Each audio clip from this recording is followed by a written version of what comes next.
السلام عليكم ورحمة الله وبركاته. بسم الله الرحمن الرحيم. الحمد لله رب العالمين. اللهم صل وسلم وبارك على المبعوث رحمة للعالمين سيدنا ومولانا وحبيبنا وقرة أعيننا قائد الغر المحاجلين وشفيع المذنبين وسيد ولي آدم ولا وعلى آله وصحبه أجمعين وبعد. So I'm very excited and honored that we're starting some new sessions. It's been quite a while since I've actually been out to the Majlis in California, definitely since before the beginning of the pandemic. And we had discussed with Sheikh Muslima and Sheikh Jamal about doing something that would kind of not just address the new reality, as it were, but also something to think about in terms of how do we go about actually practically living these great teachings and embodying these great meanings and following this great Prophet sallallahu alaihi wasallam and extending the application of these meanings within ourselves, within our families, and of course, as the course title or the session's title, within our homes. So, beautify your home. And the title was chosen, I think, with some discussion and thought.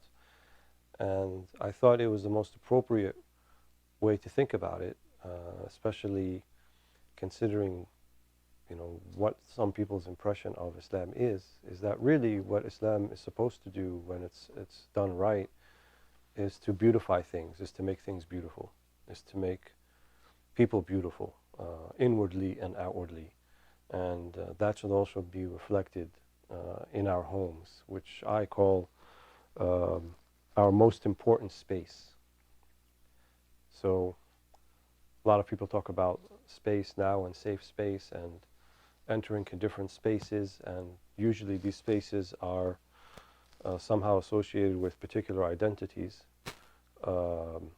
community space, so forth. But the most important space, really, the one that kind of will define you and will define most of your relationships and will define the type of person you're going to be and the type of person you are, is the space that you occupy in your home, where you live, where you sleep, where you eat, where the people who are closest to you will be occupying that same space. And we would not be exaggerating if we were to say that obviously this space of the home has changed and has, with the changing times and different extenuating circumstances, has taken on different roles. And, we like to use sometimes words like, the traditional home, or, what does a contemporary home look like?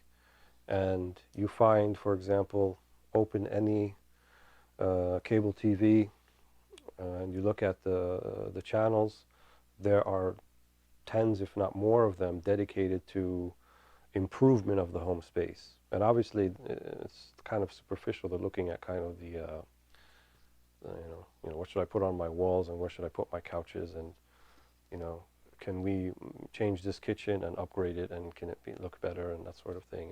But the interest that people, I think, have and all that sort of thing, and or the renewed interest in it, is based upon the idea that people are recognizing, hey, I'm spending a lot of time here, and it's not just kind of like, this functional thing that I come to at night after work and then leave in the morning, but it's actually some place that I want to make me feel calm and tranquil and peaceful and safe.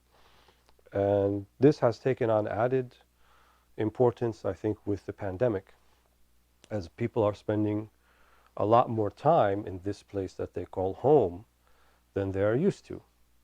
For some people, it used to be home was just the place where you hang your coat and spend a few hours to eat and sleep, and you leave, and then that's kind of the extent of it. But many people now are working from home. Likely the new reality after COVID will remain, in the sense that many jobs will still probably be remote. There's no guarantee or promise that there's not another pandemic that's just around the corner, and maybe this is the start of things that, I don't mean to be pessimistic, but that possibility is there. Whatever the case may be, there is this, I think, renewed sense of, we got to do something, and what do we do about our homes? And anecdotal evidence, as well as what I hear from some statistical evidence, shows that with the pandemic and with people spending more time at home, there are more difficulties that are being encountered. So divorce rates may be rising, domestic abuse may be rising, people living in more difficult situations and more dire situations may be rising. People encountering issues with their homes, our brothers and sisters in Texas over the past few days who are encountering unprecedented cold temperatures and weighing heavily on the electrical grid. And so all these sorts of things that people didn't really think about are kind of happening within the space of the home. So what does that mean for us and as Muslims, and are there things we should be thinking about to beautify the home, right? Both in exoteric way, and that's okay too. Exoteric means like from the outward part. And if you look, the way that Muslims traditionally built their homes, they were exuding meaning, right? Based upon inner states and ahwal and inner understandings, and also to serve that inner space. So the traditional home wasn't just merely functional, right? It wasn't a concrete slab with 4 walls, and then people said like, okay, this is the most, how they used to build apartment buildings in, 70s and 80s, Soviet Union, Eastern Europe, very functional, very kind of cold also, and just like, block units, because that's the most efficient way to just store people as if they were items to be put on a shelf. But what you find in the traditional Muslim home is quite different. There was a recognition for the different groups of people who would be living there. So that's children, that's husband, that's wife, and maybe even extended family, right? Like in-laws and things like that. So all of these things would be taken into consideration in the way that the home was being constructed and the way that it developed. Privacy for these different groups also. The Quran mentions how there's an isti'dhan, right? Before entering a house that's not yours, you do this isti'dhan with taslim. You seek permission and you give salam. You say, Assalamu alaikum, I mean peace. And, the traditional way of doing it was if you say the salam 3 times and nobody answers you, that means either they're not home or they're not ready to receive you, so it's time to go on your way. But that's kind of, how they did it. And the traditional Muslim home also understood that having guests regularly also was a very good practice, what's called a diyafa, right, to take in guests and maybe even an overnight guest. And so you often had these homes that were built in a way where you had a guest house or you had a room for the guest. And usually you had 2 separate entrances, an entrance for men and an entrance for women, because the women's area would be separated, which would be the household area. And then you'd have the area for men and their guests. And sometimes even the thing that, what's it called, the hook that you knock with, the door knock, would be different for men and women. And I recall seeing this in Turkey. Like it would be of a different size. So the people inside can tell if it was a man knocking or if it was a woman knocking, right? And then they would be able to make the necessary preparation about, the guest who would come inside, and so forth. And in some areas where land was plentiful, and this exists in some places today. I've seen this in West Africa, for example. They have like a compound type of setup, and you have different buildings within the same place. And so you had kind of a place for the older boys once they grow up to be separated from kind of the girls who are in the house, and kind of they have their own space, and you'd have something like a majlis or something like a guest area where guests would sit and so forth. So they were functional, but functional to serve the spirit. Even you look at the way that masajid, mosques were built, they were not built like office buildings, which is often the case now in some of our mosques, but there was an understanding that there is an allotment for the ear and an allotment for the eyes in your spiritual space, namely the mosque. So oftentimes they had very high ceilings. And oftentimes great attention was paid to the acoustics of the place. You know, you stand in a certain place where the imam is standing and when he's reciting the prayer in a way that the acoustics would allow for everyone behind him to hear him quite easily. And there would be no need for a loudspeaker or microphone and these sorts of things. Even spatially, the way the Medina, the way the town would be arranged. Central to the town would be the mosque. And you had like concentric circles of people living in proximity of that. The way the marketplace was arranged, right? The marketplace would be a bit off to the side, but then the marketplace, you would go to the same, all of the people who sold meat, the butchers would be in one place, and all of the people who were cobblers would be in one place, and all the people who were steelsmiths would be in one place. And you may think that sounds counterintuitive, because then aren't they all competing with one another, and shouldn't you make some differentiation between you and your competitor, so they should be in a different place, and location would be one of those things? But actually they functioned more as brotherhoods. That was the meaning that they understood from their practice of Islam. And so as a result, it was not uncommon for, you know, someone who sold linen, for example, and they had sold X amount in their day and they felt they got enough, that they would tell the next customer, well, why don't you go to my neighbor because he hasn't sold anything yet today, or he hasn't sold enough. I've sold enough for today. Or if they didn't have the item, and this is something I personally experienced myself in Damascus, he didn't have the item and he walked me down to his neighbor and said, why don't you, I'll take you to him, he might have it. Rather than telling me come back tomorrow, he could have bought it from him and then sold me for a higher price. He didn't do that. He took me to him and said, this is where you can buy it. So these meanings, which are a'mal, right, which are things that people do, came out of deep and profound understood meanings about Islam. And not just on an individual level. I would say they were embedded within the communities, within the societies, from generations before them. This was something their parents understood, and their grandparents and their great-grandparents and so forth. Such as that when it got to them, it was kind of just the way things are. It wasn't even so much as a conscientious thinking about, I'm going to live this way, but it was the way to be lived. And it was something that was, you know, seen before them, and it was something that they understood, and something that was easy to practice because everyone else was doing it with them. So, you know, those are beautiful things, and it sounds a little bit nostalgic when we talk about it, considering the way that we live today and the way that the modern home looks like, which is often built in a way to show off, I would say. So the modern home, you walk into it, one of the things that's so important with the modern home is that as soon as you get to the doorway, what do you see of the house? You want to see the expanse of it. You want to see how big it is. You want to see, you know, how much stuff these people have. And, you know, in Western culture, there's a lot of emphasis on paying homage to monuments. So people generally have things that show off, like trophies and, you know, medallia and things like this that are an easy view of people to say, like, look, I'm an accomplished person, I've done this, and so forth.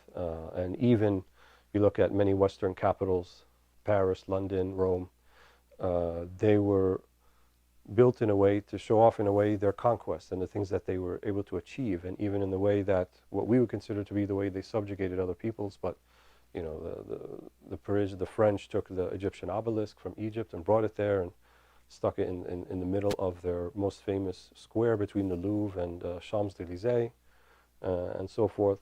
But you don't find this sort of same paying homage to monuments in traditional Muslim societies. Mecca and Medina never had anything like that. Prophet ﷺ never brought back anything with him from Tabuk or from far out in the Arabian Peninsula. And then the Khulafa after him, even though they went as far as China and they went as far as the Pyrenees in France, but they didn't bring back monuments to show, like, we've done this. essentially the way that they lived, in terms of the embodiment of the inner meanings of the deen, was the same. And one of those inner meanings is we don't show off. And actually, we have a level of love and respect for the neighbor that we don't want to grate them in any way. So by showing them that we have something they do not, that can be injurious to them on an emotional, spiritual level. And so even that was taken into consideration of how how people brought things into the home and how they cooked outside, taking into consideration the neighbors. So what I wanted to do, that just kind of is a broad overview. What I wanted to do with this is just look at some concepts. These 8 sessions, inshallah, that will go until sort of till almost the beginning of Ramadan. اللهم بلغنا رمضان إن شاء الله وبارك لنا في رجب وشعبان. We'll just look conceptually with some practical things about how can we arrange things. What are the things that we should be thinking about when we want to take steps to beautify our homes. And I do have kind of a small presentation, but I feel like it distracts people, so I rather just use it as my notes, and it's kind of a work in progress. Perhaps at the end we'll make it available for everybody, so they have something that they kind of can look at. So if we look at the home, or the word that's commonly used as bait, which literally means where you spend the night, in the Quran, it's used several different times.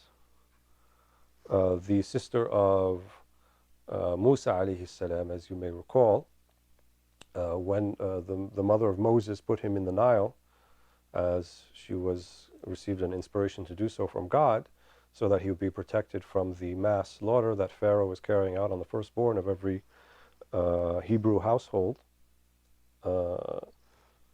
Musa alayhi salam, as an infant then, would not nurse from anybody. And that was something that Allah subhanahu wa ta'ala put into Musa alayhi salam. So one of the verses in the Quran, فَقَالَتْ هَلْ أَدُلُّكُمْ عَلَى أَهْلِ بَيْتٍ يَكْفِلُونَهُ لَكُمْ. The sister of Musa alayhi salam, the older sister, came to the house of Pharaoh and said, فَقَالَتْ هَلْ أَدُلُّكُمْ عَلَى أَهْلِ بَيْتٍ. Should I tell you about the people of this particular household? أهل بيت, household or house. يَكْفِلُونَهُ لَكُمْ, who will take care of him for you. فَرَجَعْنَاكَ إِلَى أُمِّي. So that's when Moses was taken back to his mother, لِكَيْ لَا تَحْزَنْ, right? So that she would not grieve, even though she had to give him up in that way, but Allah returned her to him. But they were a people of what? Of a home. Ahl Bayt, right? The people they had a home. They had something that Pharaoh could not provide, right? Even though it may have been the custom of the time that the babies would nurse outside of the home, but where did she go back to? To the home of his own home, the home of his mother. In another verse, Surah Al-Baqarah, وَلَيْسَ الْبِرُّ بِأَن تَأْتُوا الْبُيُوتَ مِنْ ظُهُورِهَا وَلَكِنِ الْبِرَّ مَنِ اتَّقَى وَأْتُوا الْبُيُوتَ مِنْ أَبْوَابِهَا. And it's not from righteousness to enter the houses from the back, right? Not from the front entrance, but somehow from another entrance, not the front one. وَلَكِنِ الْبِرَّ مَنِ اتَّقَى. But righteousness is those who have taqwa. And وَأْتُوا الْبُيُوتَ مِنْ أَبْوَابِهَا. And enter the homes from their front entrances. This also has kind of esoteric meanings associated with it. So obviously, the front entrance of a house, right, is the one designated by the people of the house, the members of the household, is by the one that which you should enter. That's where they are ready to receive you, from the front door, right? So if you go scuttling back to the back, right, in the backyard and see what's going on, are they back there? Let me look through the back door or back window, see what's going on, right? And there's a very strong prohibition in Islam about tajassus, right, about spying upon one another and seeing what's going on with the house, what's going on inside. So essentially then, what goes on inside the house is sacrosanct. To the degree, even if people are doing sinful things inside the house, it is not licensed for anyone outside of the house to come in and look for that. In other words, to investigate. They are not allowed to investigate. it's happening inside the house, you can't, taqtahim, right? To enter the house from anywhere, from the roof, to knock the doors down, whatever people do nowadays when they invade people's homes. You're not allowed to do that. Because you're not allowed, even if there's something going on in there, you're not allowed to investigate it. That would be tajassus. If people bring that stuff outside, that's something different. But as long as they are within the inviolability or the sacrosanctity of the home, then you're not allowed to enter it except from the front, and then by the permission of the people who are actually living there, by invitation. So you enter only by invitation. Think of that. This is the place you can only enter by invitation. And similarly, any noble place, you enter by invitation. Well, you might say the mosque. Well, the mosque is the most noble of places. Hada Baytullah. So isn't it referred to as Baytullah, the house of God? So the house of God also is entered into by invitation. From whom? From Allah. From Allah subhanahu wa ta'ala. Right? If Allah didn't want you to enter that house of His, you would not be entering it. And the popular saying, Al-qalbu baytul Rabb. Al-qalbu baytul Rabb. The heart is the house or the temple of God. So that means, also, this is what I meant by kind of the esoteric aspect or the inward aspect. Nothing should be entering the house that is your heart except by invitation. So you want to be careful who you invite. And the hawas al-khams, right, the five senses, are the guardians who are guarding the doors to your heart, which is the house of God. That's why we see this emphasis on people to be careful what they look at, people be careful what they hear, and careful what, their environment and what they're exposed to, and so forth. Because you have something very precious inside of you, right, that Allah calls His house, just like He calls the mosque His house, just like He calls the Haram, Al-Makki, the Kaaba, His house. Enter by invitation only. And that means the members of the household also have a responsibility upon them to invite those who are worthy of getting that invitation. In another verse, and this is on the lisan of Sayyidina Isa, of Jesus, the son of Mary, when he was explaining to the Hebrews what he came for, what he came to do, what his mission was about. What did he say to them? وَأُنَبِّئُكُمْ بِمَا تَأْكُلُونَ وَمَا تَدَّخِرُونَ فِي بُيُوتِكُمْ. وَأُنَبِّئُكُمْ, and I came to tell you, بِمَا تَأْكُلُونَ, what you are to eat, because he came with things that were made easier for the Hebrews, for Bani Israel. The Sharia before them was very difficult in terms of things they were not allowed to eat. Many prohibitions. وَلُحِلُّ لَكُمْ بَعْضَ الَّذِي حُرِّمَ عَلَيْكُمْ وَجِئْتُكُمْ بِآيَةٍ مِّن رَبِّكُمْ. In another verse. And I came to make halal that which was made haram for you before. So here's a further explanation of that. وَنَبِّئُكُمْ بِمَا تَأْكُلُونَ, that we should be eating. وَمَا تَدَّخِرُونَ فِي بِيُوتِكُمْ, and that which you keep in your houses, or you save, or you preserve in your house. وَمَا تَدَّخِرُونَ فِي بِيُوتِكُمْ. So house also then is seen as a place of things that we keep, where we put our valuables, where things that are important to us, we will maintain them in there, or the home. In another verse, Surah An-Nisa, وَمَنْ يَخْرُجْ مِنْ بَيْتِهِ مُهَاجِرًا وَمَنْ يَخْرُجْ مِنْ بَيْتِهِ مُهَاجِرًا إِلَى اللَّهِ وَرَسُولِهِ ثُمَّ يُدْرِكْهُ الْمَوْتُ فَقَدْ وَقَعَ أَجْرُهُ عَلَى اللَّهِ. Where is the bayt?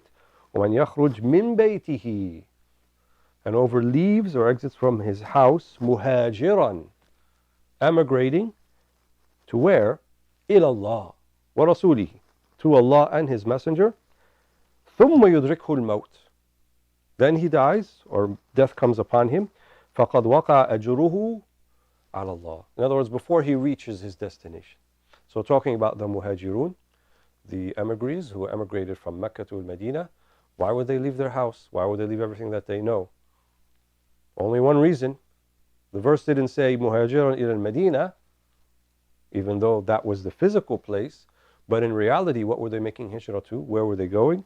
Muhajirun ila Allah wa Rasuli, making hijrah to Allah and making hijrah to his messenger sallallahu alaihi wasallam. So in that case, the reason that I would leave my house has to be for Allah and his messenger. And if I don't reach the place that I wanted to intend to reach, but I was doing it for Allah and his messenger, فَقَدْ وَقَعَ أَجْرُهُ عَلَى اللَّهِ. Nevertheless, the ajr, or the reward, will still be realized, nonetheless. And then finally, Surah Al-Anfal, كَمَا أَخْرَجَكَ رَبُّكَ مِنْ بَيْتِكَ بِالْحَقِّ وَإِنَّ فَرِيقًا مِنَ الْمُؤْمِنِينَ لَكَارِهُونَ. This is talking about the Ma'rakah of Badr, Ghazwat Badr, the Battle of Badr. كَمَا أَخْرَجَكَ رَبُّكَ مِنْ بَيْتِكَ. Sometimes Allah will make the situation, circumstances, such that in your house, you have to leave. Here in this case, they have to leave because Allah subhanahu wa ta'ala wanted this conflict, this decisive one, very early in the history of the companions and the Prophet sallallahu alaihi wasallam, to happen at this particular time. كَمَا أَخْرَجَكَ رَبُّكَ مِنْ بَيْتِكَ بِالْحَقِّ. إذن الخروج بالحق. So then you leave the house, leave the home, بالحق, right? By the real, by the true, just as you entered it, by the real and by the true. So, there are other verses that talk about the home, but these are the ones we were looking at that kind of emphasize, this is a place where we leave from, and I wrote some of the things here. It's a space of family. It's a space of privacy. It's going to be a space of preparing and sharing meals. It's a space of embarkment. So whenever we want to go do something, and especially with something important, where do we leave from? We leave from the home. And it's a space of the real and the true, right? The nights that you spend, which are most likely are going to be in your home, many, many different meanings can be realized. And most of the nights will be spent in the home, even if you have your type of personal ibadah, type of personal worship, then that time will be realized in the home and not necessarily anywhere else. So all of these meanings come when we talk about the home.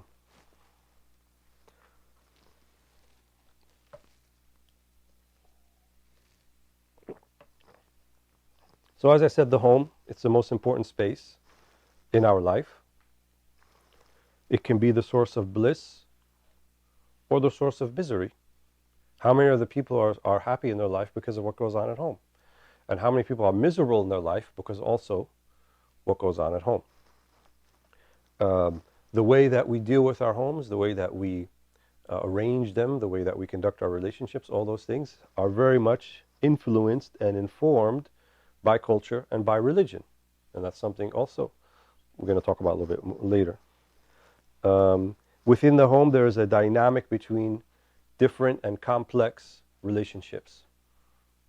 And we're going to be looking at that as well. So you have the relationship between, let's say, husband and wife, and you have the relationship between the parents and the children and the parents, and then the siblings, one with another. And then you have the relationship of people who come to the house as visitors or as regular visitors, and then maybe extended family if they are more frequent visitors, or even if they live with you. That relationship as well. If there are caregivers, if there are people who work for the household in any capacity, technically they're considered part of the home. So all of these things add to the dynamic of what sometimes can be a complex setup of what's going on in the home. And that's why it's a crucial place for things to go right within the home. And it profoundly affects how we conduct ourselves in other spaces. Right? If you had a bad morning at home, and then you walk into your job, or your school, or whatever, the whole day can be completely different.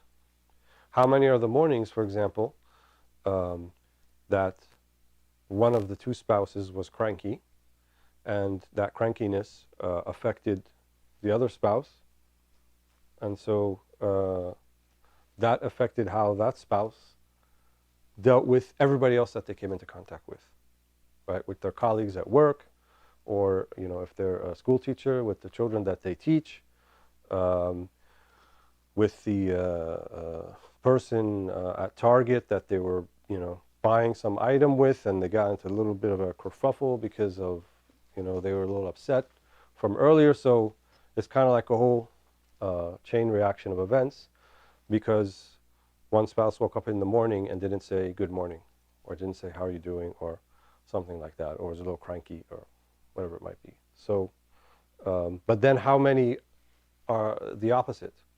Someone who smiles when they enter into the room, right? And someone who could have been kind of not feeling that great, but then the smile changed everything, right? The pleasantries and the niceties and the gentleness, and then that kind of extended out everywhere else. So, very important how we conduct ourselves within the homes, within the house. And if you find yourself able to conduct your relationships outside of the home much easier, right, and you're able to deal with it much more gently than with the people within your household, then you have to question yourself. You have to say, what is it about me that I can do this with people I don't have so much contact with versus the people who I see every day? And the cop-out answer, I'll call it, or the easy way out answer, say, well, we're just not compatible, or it's their fault. They make my life miserable, so forth. But the healthier way to look at it is to look at your contribution to whatever's going on at home. Because really, that's the thing that you should be addressing first and foremost, rather than what somebody else is doing. And you may not realize it, but it could be, in fact, your contribution or your inability to manage a relationship that's causing that strife on the part of the partner or the other person.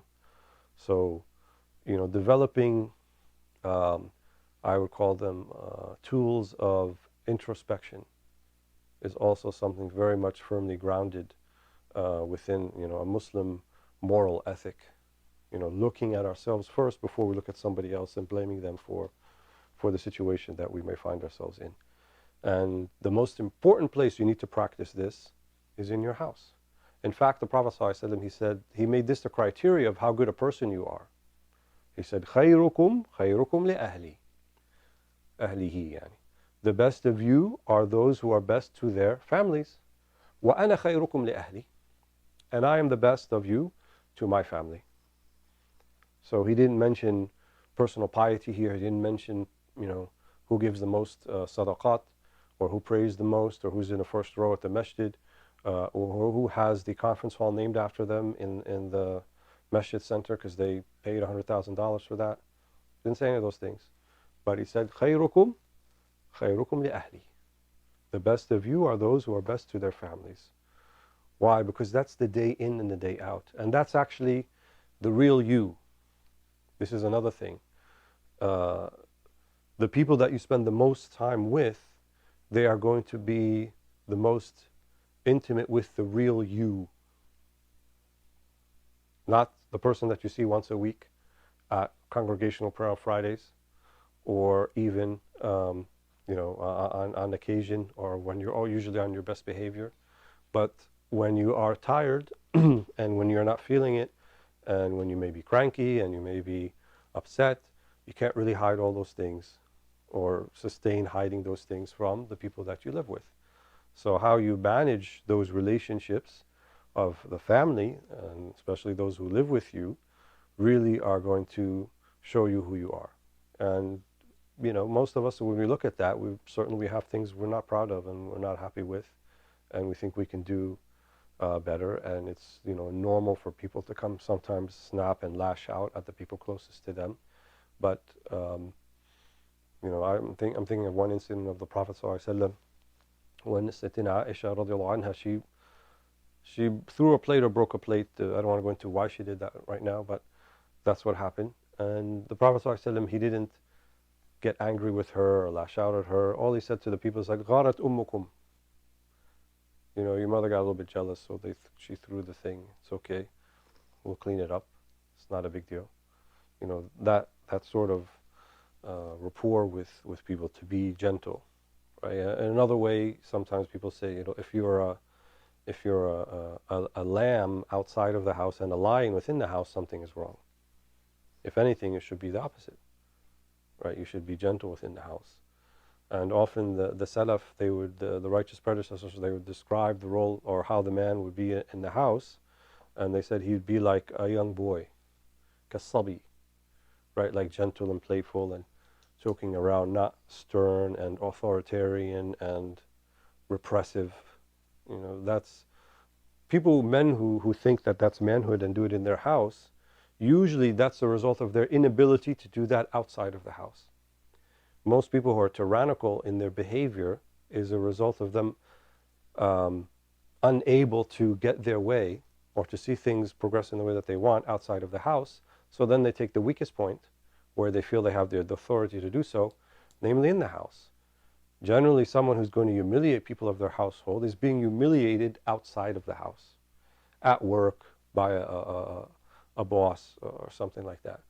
So part of maintaining a good home is also to, not necessarily to, not have a bad boss. Sometimes you can't help that, but to recognize when those things are influencing you and are a factor upon you to the degree that you're aware of it so that you can avoid acting out from that particular thing that you find within yourself on other people.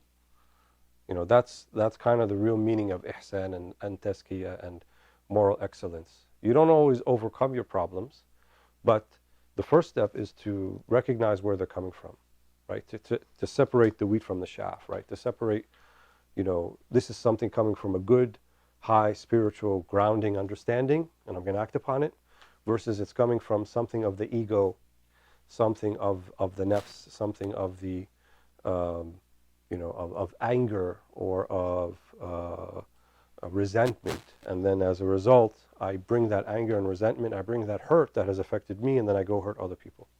So to recognize that within yourself, which is not an easy thing to do.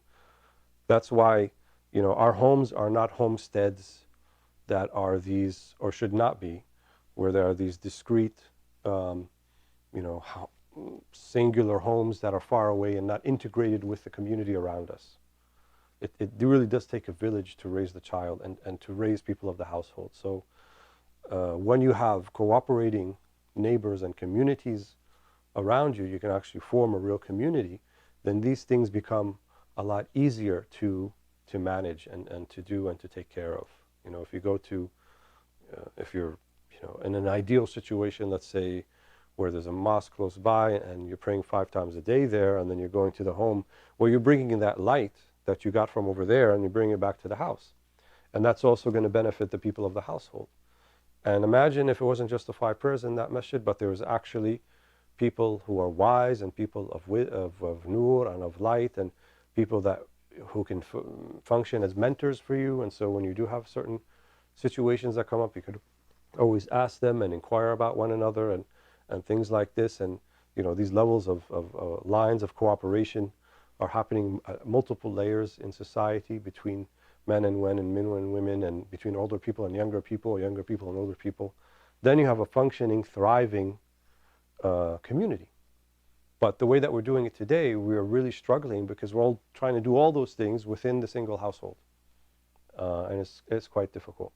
So one of the most important things that the American Muslim community, I think, has to think about is, how do we really develop these sort of community life, communal life that has many of these essential things: mentorship, nurturing, tarbiyah, other people helping you raise your children, that sort of thing, extended families, friendship, sharing meals, all these sorts of things that are quite important. And I think, from my experience, the past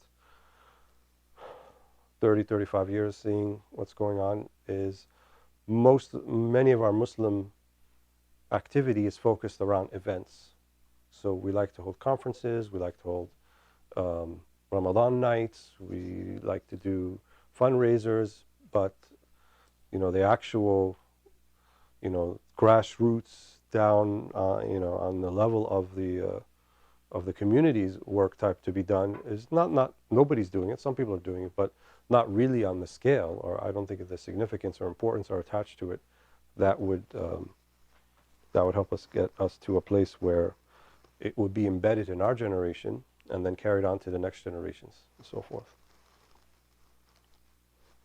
So, almost out of time. I didn't want to take more than 45 minutes to an hour, in case there were questions. But I'm just going to outline how the rest of the course, is going to look like. I have a little picture I drew here on the iPad. I don't know if that's going to show up on the camera, but I'll describe it then. So basically, this box down here, personal spiritual foundation, right? Which is the foundation of the house, which not everybody gets to see, but it holds up the rest. And this is issues of working on your own personal spirituality, your piety, your relationship with Allah subhanahu wa ta'ala. You can't change the rest of the house or build the home unless it's built upon that. This is the asas, right? This is the foundation. If you don't have that foundation, the rest of it will be very, very difficult to build. In fact, when you have a house with no foundation, there's no house, right? It's just a facade and can be pushed over and knocked down. The second, which is the ground level here, is the shared spiritual environment. So you're bringing your space, who you are, and your understandings and your piety and your striving, but now you're sharing it in a space with other people. So that takes a little bit of navigation, right? And now you want to create spaces, both physical and otherwise, that you're going to be able to share with other people, and both of you, or all of you, thrive. Okay? So, and then on the top level, relationships. So you have your personal foundation space, then you have the shared spiritual environment, and then all that leads to, well, how now do I conduct my relationship with others in the home? When all of those things, inshallah, are, I think, in line and we're all doing our best with it, then you'll have a home, not just a house, right? You have something that's thriving. You have something that when you're driving back from work, you actually can't wait to get home, rather than like, oh God, I got to go home. And when you're in the house, it's like, oh, I got to go to work today, all right, rather than you can't wait to get out. So we want to create that space for ourselves. We want to create it for others. We want people to feel that way. We want people who are not from our home to come in, and when they enter that space, they feel like this is a place I want to be. This is a place I want to stay, and so forth. So inshallah, we're going to look in more detail in each of those three things, and that's pretty much going to comprise the 7 remaining sessions, inshallah, we have with one another. And hopefully there will be some benefit with that, inshallah. So I'm going to stop here. بإذن الله تعالى. بارك الله فيكم.